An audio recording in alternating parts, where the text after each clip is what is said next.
Danny Martinez kicked a small rock as he walked down the dirt path toward his house. The 8-year-old boy had spent the morning helping his father fix the fence around their farm. His hands were still dirty from holding the wooden posts while his dad hammered them into the ground. The sun was getting low in the sky, painting the fields of New Haven Colony in warm orange light. Danny could smell his mother's cooking coming from their small house. She was making his favorite meal tonight, chicken and rice with the special spices she brought from Earth.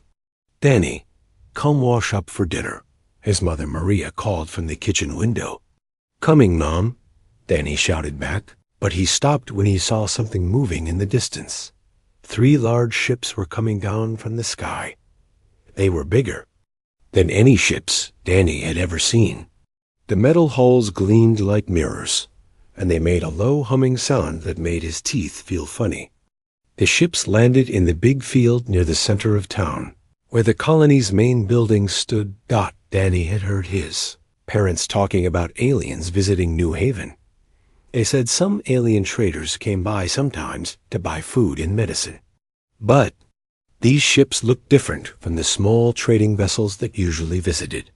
"Danny, dinner is ready," his father Carlos called from the house. Danny ran inside, his eyes still wide with excitement. "Dad, did you see those big ships? They're huge."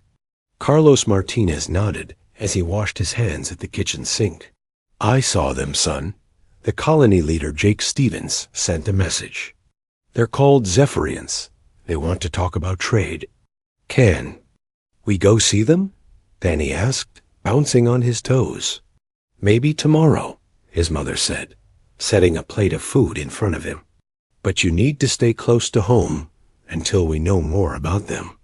Danny ate his dinner quickly, asking questions between bites.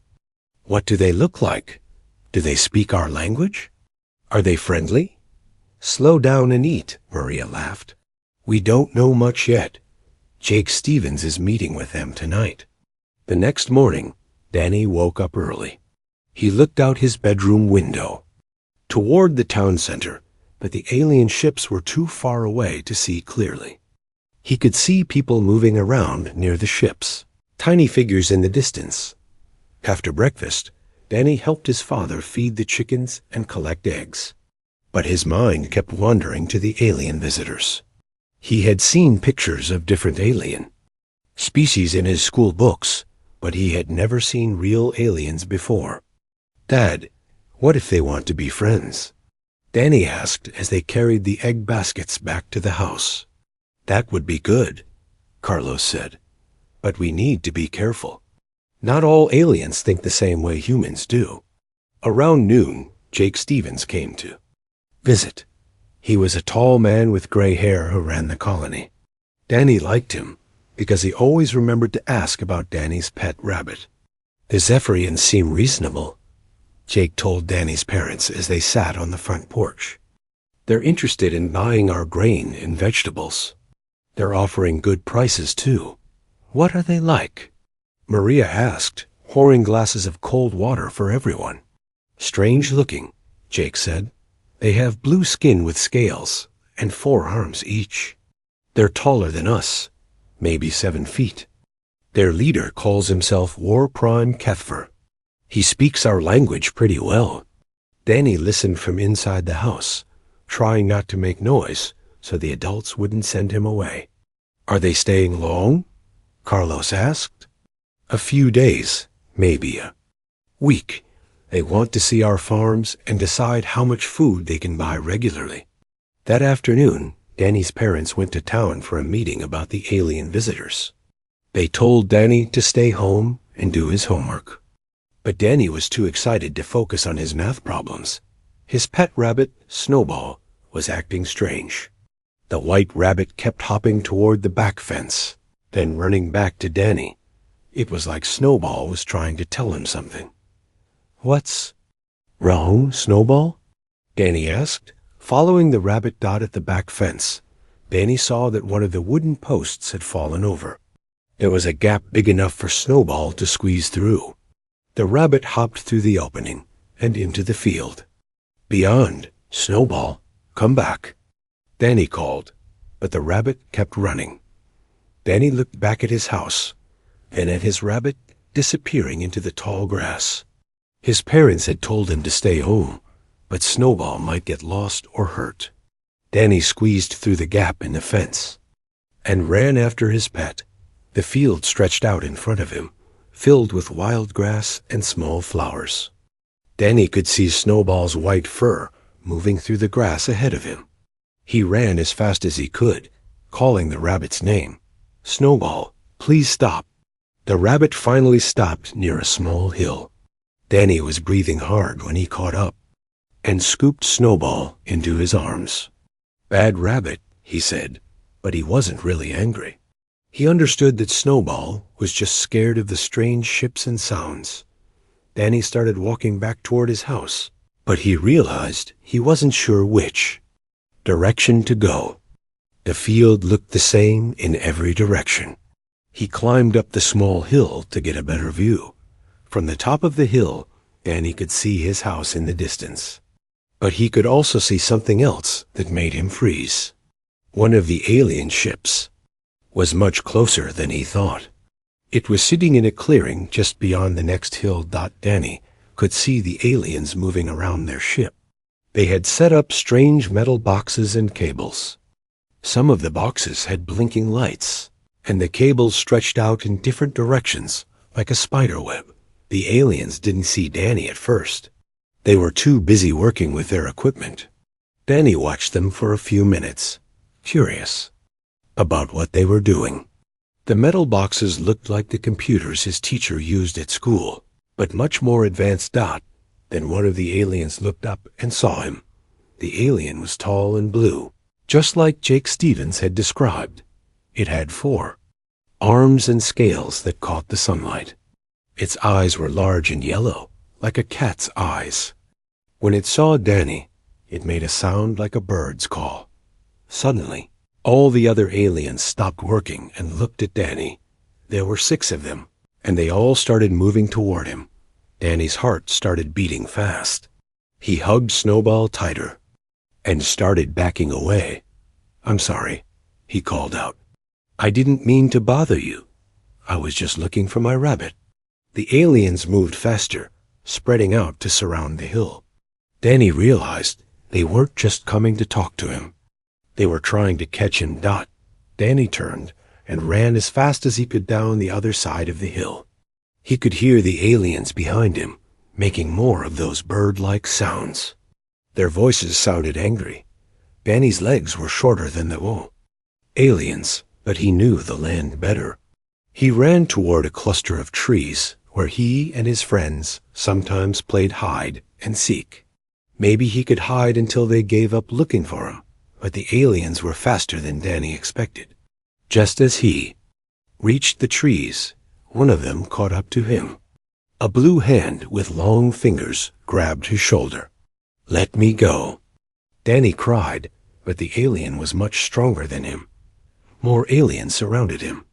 One of them was wearing more fancy clothes than the others, with gold decorations on his blue uniform. This one spoke in perfect English. "Human child, you have seen our equipment. You have seen our preparations." "I didn't see anything," Danny said, tears starting to form in his eyes. "I was just looking for my rabbit." The fancy alien looked at the others and made some sounds in their own language. Then he looked back at Danny. "You are a spy," the alien sighed. "You were sent to watch us." "No, I'm not a spy," Danny said. "I'm just 8 years old. I don't even know what a spy is." But the aliens didn't listen. They put special metal bands around Danny's wrists and ankles. The bands were heavy and cold against his skin. "You will come with us," the fancy alien said. "You will answer for your crimes." Danny started crying harder. He didn't understand what was happening. All he had done was chase his rabbit. Now these scary aliens were taking him away from his home. As they walked toward the alien ship, Danny looked back at his house in the distance. He could see smoke coming from the chimney, where his mother was probably cooking dinner. He wished he had listened to his parents and stayed home. The aliens pushed Danny into their ship. The metal walls were covered with strange symbols and blinking lights. Everything smelled like electricity and something else Danny couldn't identify. Put him in a small room with no windows. The door made a strange hissing sound when it closed. Danny sat on the floor, still holding Snowball, and wondered if he would ever see his parents again. He didn't know that he had just become the center of something that would change the entire galaxy forever. 3 days passed without any word about Danny Martinez. His parents, Carlos and Maria, had not slept since their son disappeared. They had searched every field, every building, and every hiding spot they could think of. Jake Stevens, the colony leader, tried to help them. He went to the Zephyrian ships and asked about Danny, but the aliens said they knew nothing about a missing human child. Maybe he got lost in the woods, Jake said, trying to sound hopeful. Kids sometimes wander farther than they think. But Maria shook her head. Danny knows these fields better than anyone. He wouldn't get lost, and he would never leave Snowball behind. They had found the rabbit that first night, sitting by the back fence. Snowball seemed scared and kept looking toward the hills where the alien ships were parked. On the third day, something terrible happened. Carlos was fixing the fence when every screen in the colony started showing the same thing. The computer, screens in the houses, the big screen in the town hall, even the small screens on people's phones. They all showed the same image. It was Danny. He was standing in a large room with metal walls. Heavy chains were around his wrists and ankles. His clothes were dirty and torn. He looked scared, but he was trying to be brave. Maria screamed when she saw her son on the screen. Carlos dropped his tools and ran to the house. All across New Haven colony, people stopped what they were doing and stared at their screens. In the town center, a crowd gathered around the big public screen. But it wasn't just New Haven. On every human world, on every human space station, on every human ship, the same image appeared. Billions of people across hundreds of planets saw little Danny Martinez in chains. On Earth, in the big building where the human government worked, Admiral Susan Blake was in a meeting when her assistant ran in. "Admiral, you need to see this," the assistant said, turning on the wall screen. Admiral Blake was a tough woman who had fought in many space battles. She had seen terrible things in her long career. But when she saw the 8-year-old boy in chains, her hands started shaking. "Who is he?" she asked. "Danny Martinez from New Haven Colony. He's been missing for 3 days." In another part of the building, General Peter Collins was also watching the screen. He was talking on his phone to military leaders on other planets. "Are you seeing this?" he asked. "Every human settlement is getting the same signal." The image on the screens changed. Now it showed a tall blue alien with 4 arms. He wore a fancy uniform with gold decorations. His yellow eyes looked directly at the camera. "I am Warpron Kethfor of the Zephyrian Empire," the alien said in perfect English. "I speak to all humans across the galaxy." On New Haven, Maria grabbed Carlos's hand. They knew this was the alien leader Jake Stevens had met.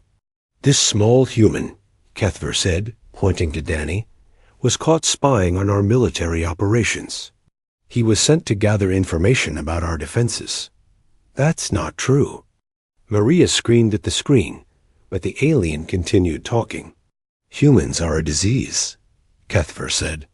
"You spread your weakness and emotions to other species. You make them soft. You make them weak." The alien walked closer to Danny. The little boy looked up at the tall creature, but he didn't cry. "This child represents everything wrong with your species," Kethfor said.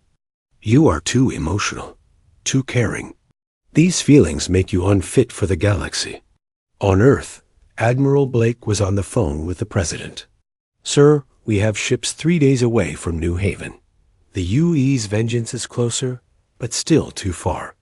Do whatever you can, the president said. Get me the colony on the radio. Captain Lisa Rodriguez was on the UES Vengeance, humanity's fastest warship. She was pushing the engines harder than they were designed to go, but she knew she wouldn't. Make it in time. Engineering, I need more speed, she told her crew. Captain, the engines can't take much more, the chief engineer replied. Then give me everything they have. Back on the screens, Kethfer was still talking. Today, we begin the cleaning of the galaxy, he said. We will remove the human disease, starting with this spy. Jake Stevens was in the town center, trying to reach the aliens by radio. War Prime Kethfer, please respond. We can negotiate. The boy is innocent. But there was no answer. On the screen, other Zephyrian soldiers brought in a strange device. It looked like a metal box with wires coming. Out of it, Danny looked at the device, then back at the camera. For the first time since the broadcast started, he spoke. Mom? Dad, can you see me? On New Haven, Maria fell to her knees. Yes, baby, we can see you. Danny couldn't hear his mother, but he seemed to know she was watching. I'm okay, he said. To the camera. I'm not scared. Well, maybe a little scared. But I'm trying to be brave, like Dad taught me.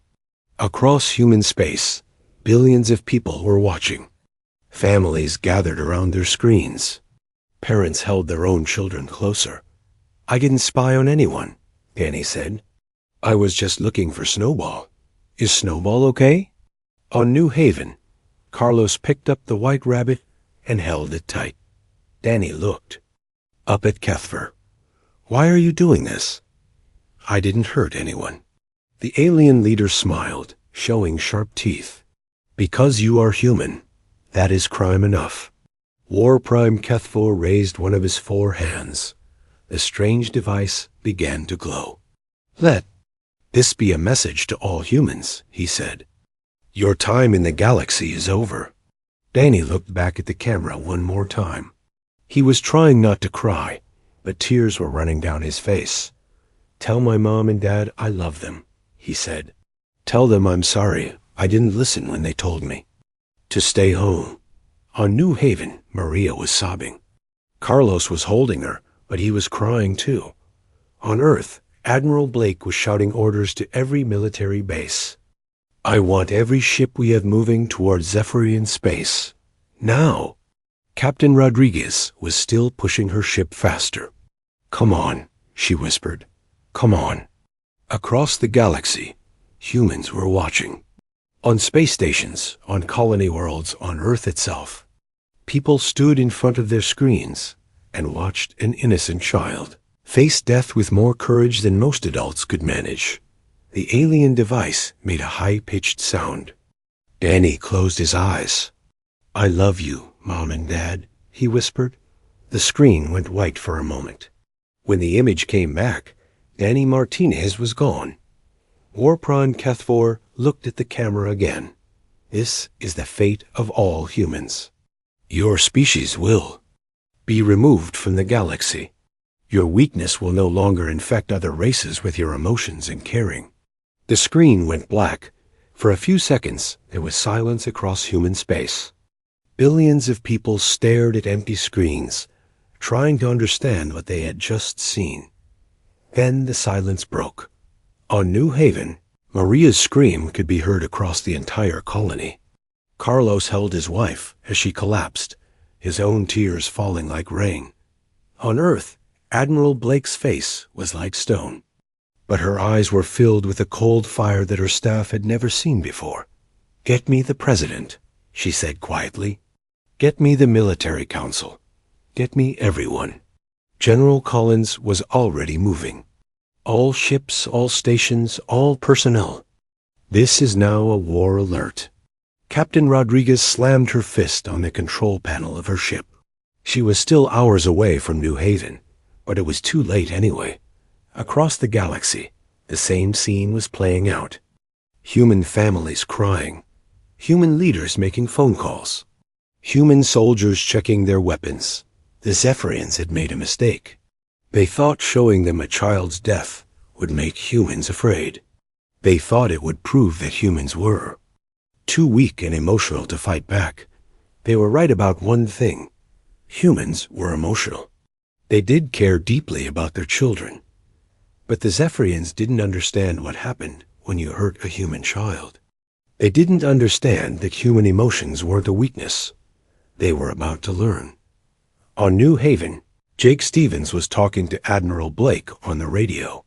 "Admiral, the boy's parents want to speak to you," he said. "Put them through, Admiral." Blake replied. Carlos Martinez's voice came through the radio, quiet but steady. "Admiral, my boy is gone. But there are other children out there, other families." "I know," Admiral Blake said. "I'm sorry for your loss." "Don't be sorry," Carlos said. "Just make sure this never happens again." Maria took the radio from her husband. When she spoke, her voice was like steel. "Make them pay," she said. Admiral Blake nodded, even though Maria couldn't see her. "Yes, ma'am," she said. "We will." The broadcast was over. But the real story was just beginning. In the darkness of space, human ships were already changing course. On human worlds, factories were switching to military production. In human hearts, something cold and determined was taking root. The Zephyrians thought they had won. They thought they had scared humanity into submission. They had no idea what they had just unleashed. The morning after Danny's execution, something changed in human space. It started quietly, like a whisper that grew into a roar. On Earth, President Kevin Murphy stood before the World Council. He was known as a peaceful man who always tried to solve problems with words instead of weapons. But when he spoke that day, his voice was different. "Yesterday, they murdered a child," he said. "They did it to show the galaxy that humans are weak. They made a mistake." The council chamber was silent. Representatives from every human nation sat still, waiting. They wanted to see human emotion. The president continued, "They will see it, but not the emotion they expected." In the back of the chamber, Admiral Blake watched the president sign new orders. Orders that gave her unlimited power to prepare for war. Orders that opened every military factory, every research lab, every resource humanity had, across human space. The change was happening everywhere. Dr. Amanda Foster had been a peaceful scientist her whole life. She studied alien plants and animals to help humans grow better food. But now she sat in her lab, looking at every piece of information about Zephyrian biology she could find. "They have 4 arms," she said to her assistant, Tony Williams. "That means their nervous system is different from ours. Find me their weak points." Tony was an engineer who usually built farming equipment and water purifiers. Now he was sketching designs for weapons. "What if we could make them feel pain in all 4 arms at once?" he asked. "What if we could make their blue scales fall off?" "Keep thinking," Dr. Foster said. "I want to know everything about their bodies, everything that could hurt them." On New Haven Colony, Carlos and Maria Martinez were not crying anymore. They stood in their son's empty bedroom, looking at his toys and books. "The aliens set up equipment in the hills," Carlos said quietly. "Danny saw something they didn't want him to see." Maria nodded. "Jake Stevens said they're traitors. But traitors don't need spy equipment. We need to tell people what we know," Carlos said. By afternoon, every human on New Haven was armed. The farmers and shopkeepers and teachers had brought out hunting rifles and kitchen knives and farming tools. They were not professional soldiers, but they were angry parents and neighbors. Jake Stevens tried to talk to them. "We should wait for the military to arrive," he said. "No," Maria Martinez said. "We protect our own." The colonists split into groups. Some watched the alien ships from hiding places in the hills. Others started building barriers around the town. The children were moved to the strongest building, with armed guards at every door. Carlos Martinez became their leader, even though he had never been a soldier. People listened to him because he had lost the most and still kept fighting. They think we're weak because we love our children, he told the armed colonists. Let's show them what happens when you hurt someone we love. Captain Lisa Rodriguez finally reached New Haven in her ship, the UES Vengeance. But when she landed, she found the colony had changed completely. The peaceful farming town was now a fortress. The colonists had dug trenches and set up watchtowers. They had turned farm equipment into weapons and greenhouses into bunkers. Captain Rodriguez, Carlos Martinez, met her at the landing pad. We're glad you're here, but we're not waiting for rescue anymore. Sir, I understand you're angry, but angry? Carlos interrupted.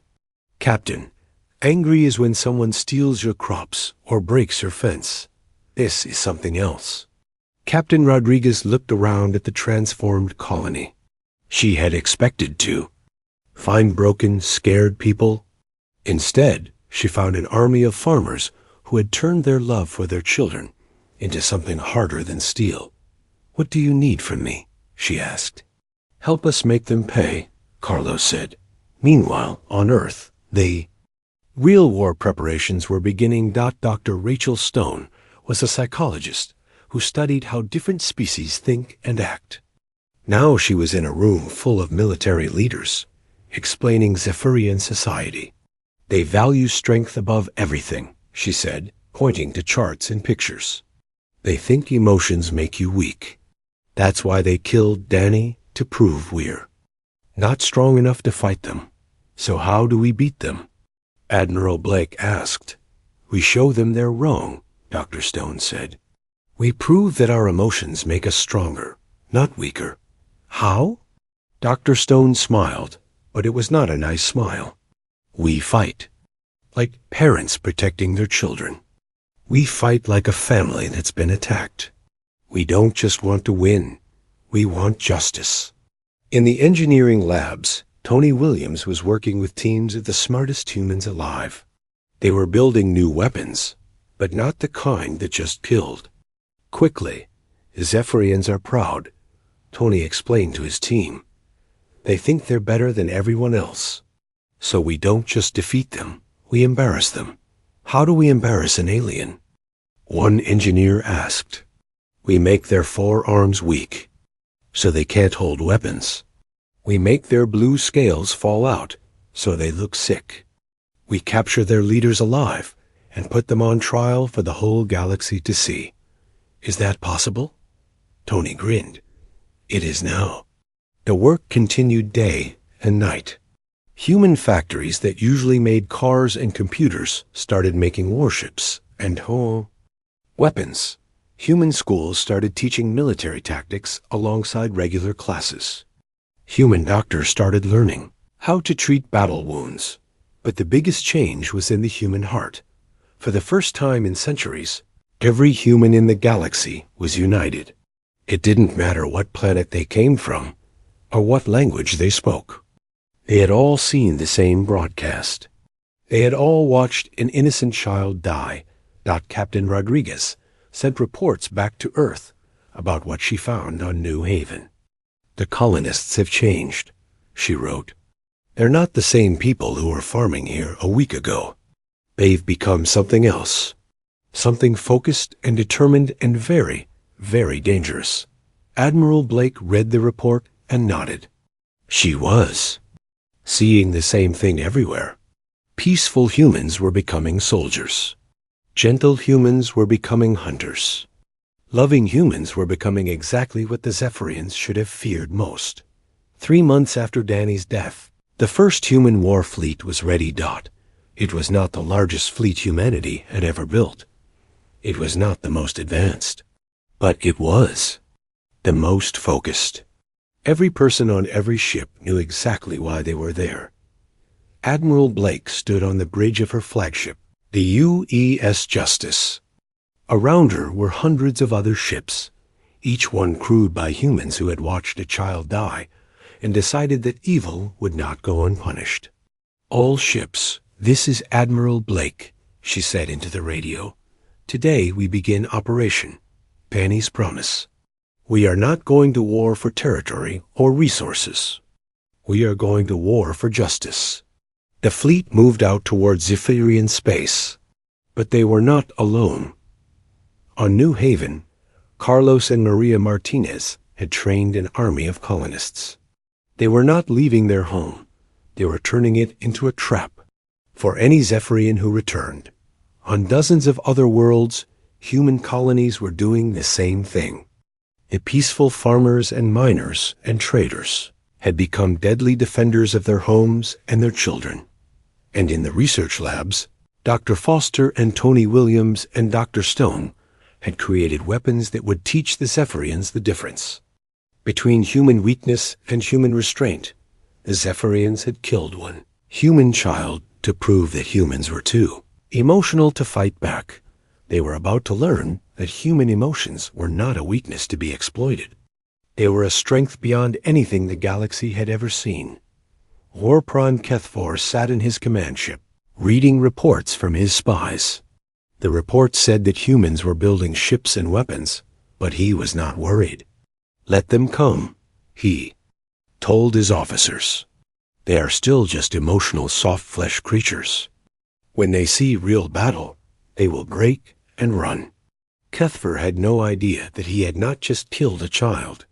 He had awakened something that had been sleeping in human hearts, something that their ancestors had used to survive ice ages and plagues, and wars. Something that turned ordinary people into protectors of the innocent, something that the galaxy was about to see for the first time. The Zephyrians thought they had won when they executed Danny Martinez. They thought they had proven human weakness. Instead, they had created an enemy unlike anything they had ever faced. An enemy that fought not for conquest or glory, but for something much more dangerous. Not an enemy that fought for love. The war was about to begin, and the Zephyrians had no idea what they had gotten themselves into. 6 months after Danny Martinez died, the Zephyrian Empire learned what human justice looked like. It started at exactly the same time on 17 different Zephyrian worlds. The attacks were not random. They were not cruel. They were perfectly planned and completely unstoppable. On the Zephyrian world of Kethter, War Prime Kethfor walked out of the building with his hands raised. He was still tall and proud, but his blue scales were dull, and many had fallen out. The human weapons had affected him too. "I am War Prime Kethfor," he said. "I demand to be treated as a prisoner of war." "You'll be treated fairly," Captain Rodriguez said. "That's more than you gave Danny Martinez." As they put restraints on Kethfor, he looked at Carlos Martinez with confusion. "Why don't you just kill me?" he asked. "I murdered your offspring. In Zephyrian culture, you would have the right to execute me immediately." Carlos looked at the alien who had killed his son. For months, he had dreamed of this moment. He had imagined what he would do when he finally faced Danny's killer. "Because we're not Zephyrians," Carlos said. "We believe in justice, not revenge." "What is the difference?" Kethfor asked. "You're about to find out," Carlos replied. The same scene was playing out across 17 Zephyrian worlds. Human forces had captured Zephyrian leaders and military commanders, but they had done it without massacres or destruction. They had done it with discipline and restraint that amazed the galaxy. Other alien species watched the human military actions with growing respect.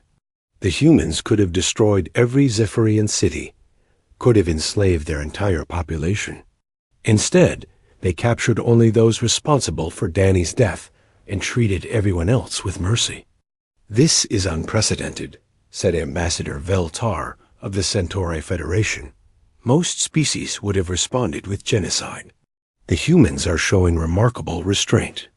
But the humans were not finished. Dr. Foster's biological weapons had been designed to embarrass the Zephyrians, not kill them. Across their empire, Zephyrian soldiers found their blue scales falling out in patches. Their forearms became weak and shaky. They looked sick and helpless. This was worse than death for a proud warrior species. The Zephyrians valued their appearance and strength above everything. To look weak in front of other species was the ultimate humiliation. "Change us back," Zephyrian commanders begged their human captors. "Kill us if you want, but don't leave us looking like this.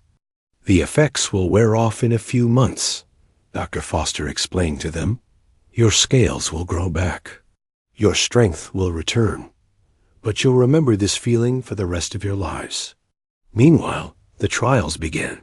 The humans had built a special court on a neutral space station.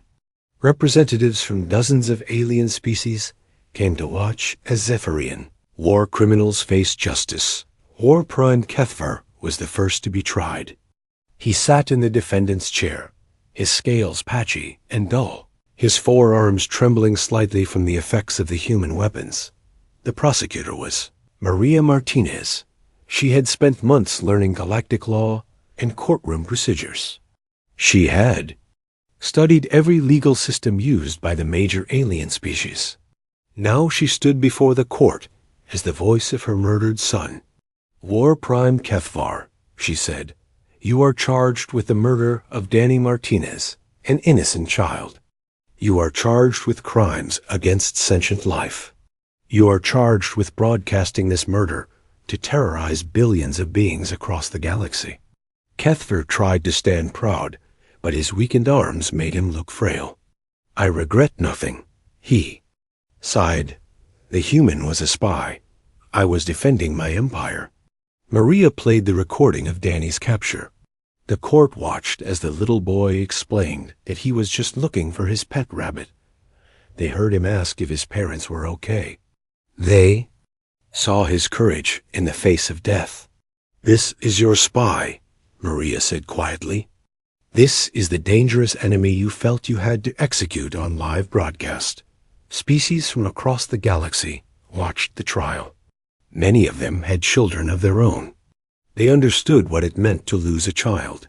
They saw the dignity with which the humans sought justice instead of revenge. The trial lasted 3 days. When it ended, Kethvar was found guilty on all charges. "War Prime Kethvar," the judge said, "you will spend the rest of your life in prison.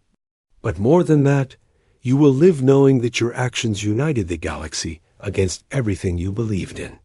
"What do you mean?" Kethvar asked. The judge gestured to the viewing gallery, where representatives from dozens of species sat together. "You killed a child to prove that emotions make beings weak," the judge explained. "Instead, you proved that emotions make beings strong. The love that humans feel for their children has created the most disciplined, effective military force the galaxy has ever seen." "That's impossible," Kethvar said. "You thought human emotions would make them collapse in despair," the judge continued. "Instead, their love for one child motivated them to create a justice system that protects all children, everywhere." As Kethvar was led away to prison, he passed Carlos and Maria Martinez in the hallway. "I still don't understand," he said to them. "Why didn't you just destroy my people? Why show mercy to my soldiers?" Carlos looked at the alien who had killed his son. "Because Danny wouldn't have wanted that," he said. "Our boy was kind and gentle. He would want us to be better than you, not the same as you." Maria nodded. "We didn't fight this war to become like you. We fought it to make sure no other child ever suffers what Danny suffered." Kethvar stared at them for a long moment, then shook his head. "Your species is insane," he said. "Maybe," Maria replied. "But we're the kind of insane that protects children instead of murdering them." As the trials continued, something remarkable happened. Other alien species began to change their own laws. They created new protections for children and non-combatants. They established courts similar to the human justice system. The Centauri Federation banned the targeting of children in warfare. The Altair Republic created new laws protecting civilian populations. Even species that had never spoken to humans before began adopting human ideas about justice and mercy. Rodriguez reported back to Admiral Blake from the captured Zephyrian worlds. "The Zephyrian military is completely broken," she said. "Not just defeated, broken. They can't understand how we won without becoming monsters ourselves." "Good," Admiral Blake replied. "That was the point. What happens now?" Captain Rodriguez asked. "Now we build something better," Admiral Blake sighed. "We make sure this never happens again, anywhere in the galaxy." The Zephyrian Empire was finished. Their leaders were in prison. Their military was disbanded. Their worlds were free to govern themselves. But more importantly, their way of thinking. That strength came from cruelty and emotions where weakness had been proven wrong forever. Across the galaxy, species looked at humans with new respect. Not because humans were the strongest or most advanced, but because they had shown that it was possible to be both powerful and merciful. The war was over. Justice had been served. And Danny Martinez, the 8-year-old boy who just wanted to find his pet rabbit, had somehow changed the entire galaxy. But the real change was just beginning. Kethva was eating his morning meal in the sky filled with human ships. He had been expecting this day, but not like this. "How many ships?" he asked his aide. "We count 57 human vessels, War Prime." Kethva laughed. "Only 57? Send our fleet to destroy them." But when the Zephyrian ships launched, something strange happened. The human ships did not try to fight them in space. Instead, they did something the Zephyrians had never seen before. They talked. Admiral Blake's voice came through every radio and screen on the planet. "Citizens of Kethter," she said, "we are here for War Prime Kethver and his officers. We are here for the beings who murdered Danny Martinez. We do not want to hurt innocent people." The Zephyrian fleet attacked the human ships, but the humans were ready. Their new weapons did not destroy the Zephyrian ships. Instead, they did something worse. Tony Williams' inventions hit the Zephyrian ships with special energy beams. The beams made the Zephyrian soldiers inside feel weak and sick. Their 4 arms became too heavy to lift. Their blue scales started falling off like old skin. Within minutes, the proud Zephyrian fleet was floating helplessly in space, full of soldiers who could barely stand up. "This is Admiral Blake to all Zephyrian vessels," came the calm voiceover. The radio: "Drop your weapons and prepare to be boarded. You will be treated fairly under human law."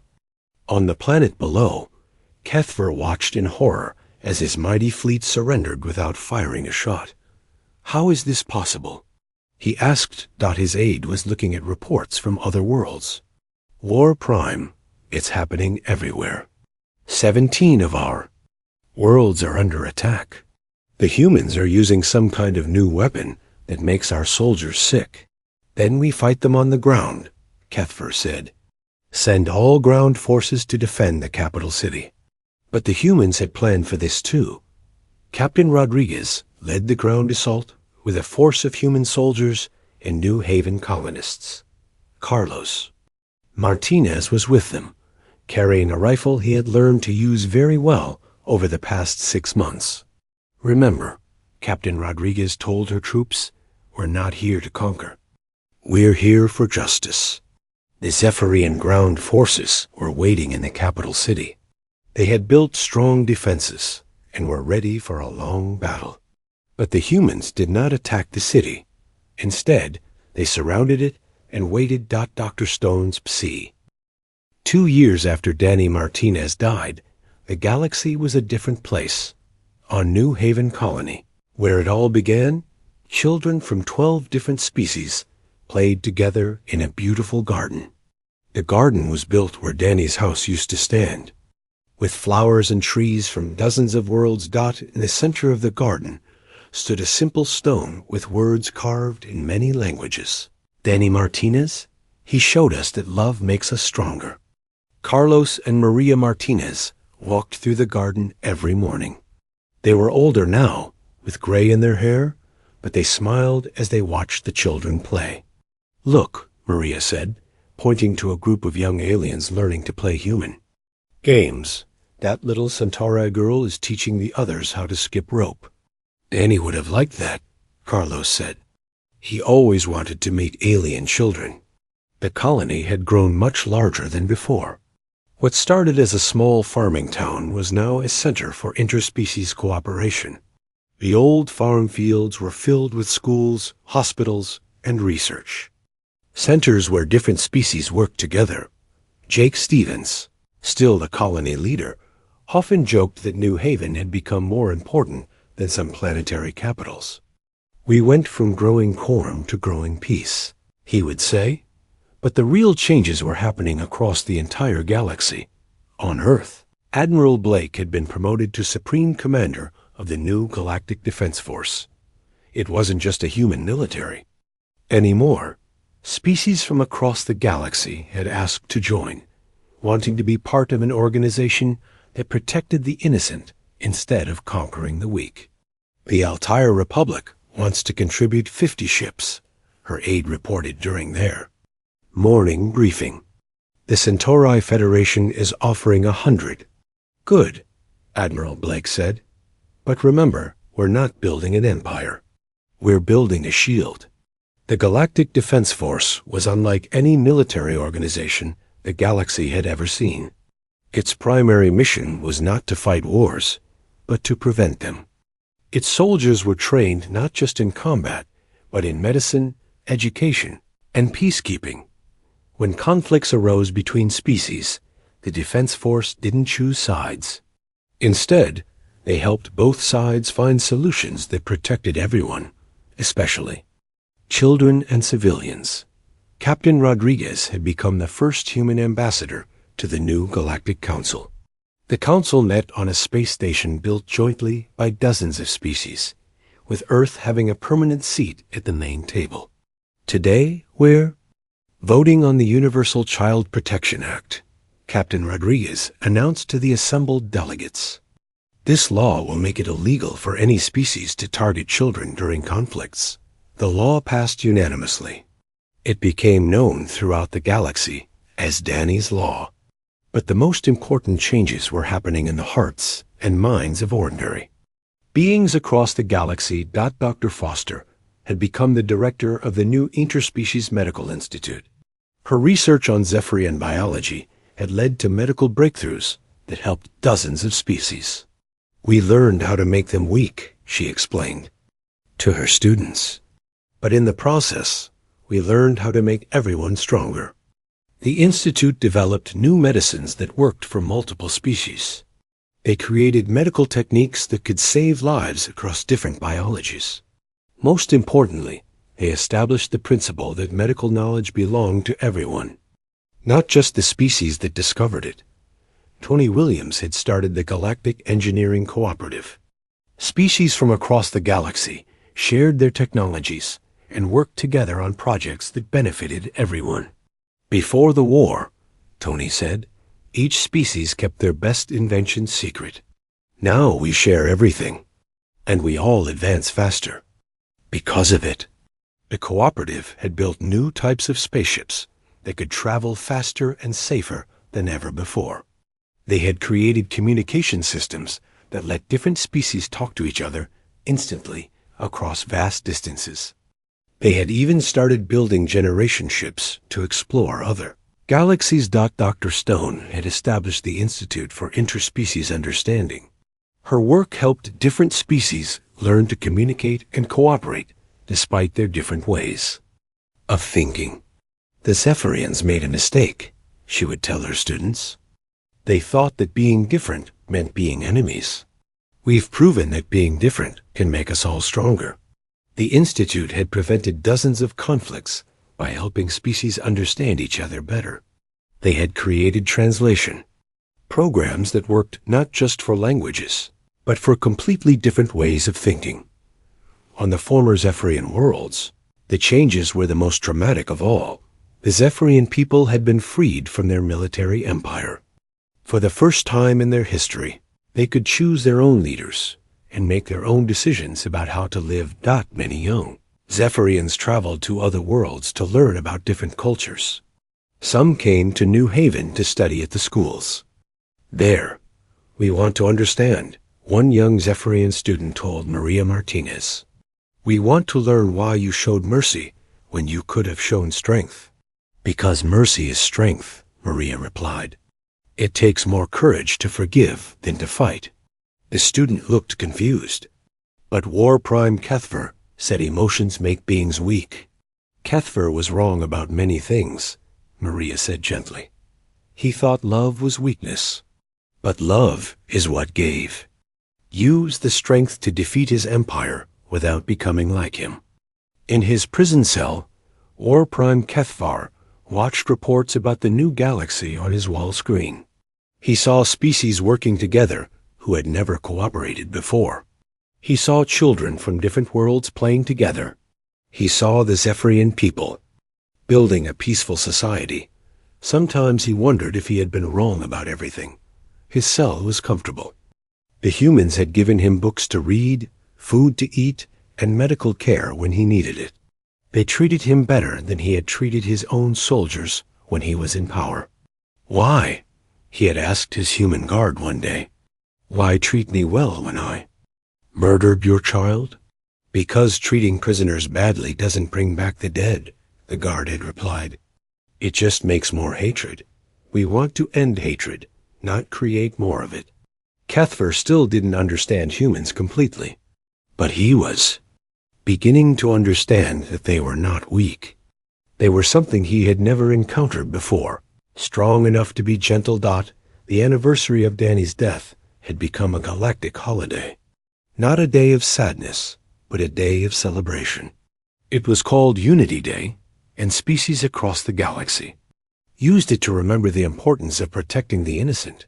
On New Haven, the celebration was always the biggest. Beings from dozens of species came to visit Danny's garden and to attend the ceremonies. This year, Carlos and Maria Martinez stood before a crowd of thousands. Children from many worlds sat in the front rows, listening carefully. 2 years ago, our son Danny was taken from us, Carlos said. We thought our world had ended, but instead, a new world began. Maria stepped forward. Danny died because someone thought that caring about children was a weakness. Today, the entire galaxy knows that caring about children is the greatest strength any species can have. Danny wanted to meet alien friends, Carlos continued. Look around you. His dream came true. Children from dozens of worlds are now friends because of what happened to him. In the crowd, aliens and humans wiped away tears. Not tears of sadness, but tears of hope and pride and love. Captain Rodriguez spoke next. Danny Martinez never got to grow up, but his death helped the galaxy grow up. We learned that our differences don't have to divide us. We learned that protecting the innocent is more important than winning wars. We learned that love is not weakness, Admiral Blake added. Love is the force that builds hospitals and schools. Love is what makes us share our knowledge and our resources. Love is what makes us choose mercy over revenge. The ceremony ended with the reading of Danny's last words. Tell my mom and dad I love them. But now, those words meant something more. They were a reminder that love never dies. It just grows and spreads and makes the world better. As the crowd dispersed, Maria Martinez walked through the garden one more time. She stopped at her son's memorial stone and placed a small toy rabbit next to it, just like Snowball, the pet rabbit Danny had been looking for when he died. Your rabbit is safe, baby, she whispered. And so are all the children in the galaxy. We made sure of that. A young Zephyrian child approached her shyly. His blue scales were bright and healthy, and all 4 of his arms held flowers. Mrs. Martinez? He said in careful English. My teacher said Danny was very brave. I brought these for him. Maria knelt down to the child's level. What's your name, sweetheart? I'm Kelvo. My family came here to learn about peace. Danny would have liked. You, Kelvo, Maria said. He always wanted to be friends with everyone. The child placed his flowers next to the memorial stone. Will you tell me about him? Maria smiled. I'd love to. As the two of them sat in the garden, surrounded by playing children from a dozen different worlds, Maria told stories about her son. Stories about a little boy who chased rabbits and helped his father fix fences and dreamed of meeting aliens. Across the galaxy, other parents were telling stories to their children. Stories about how the galaxy had learned to work together. Stories about how love had triumphed over hatred. Stories about how one small boy's death had saved millions of other children. The Zephyrians had executed Danny Martinez to prove that humans were too weak to matter in the galaxy.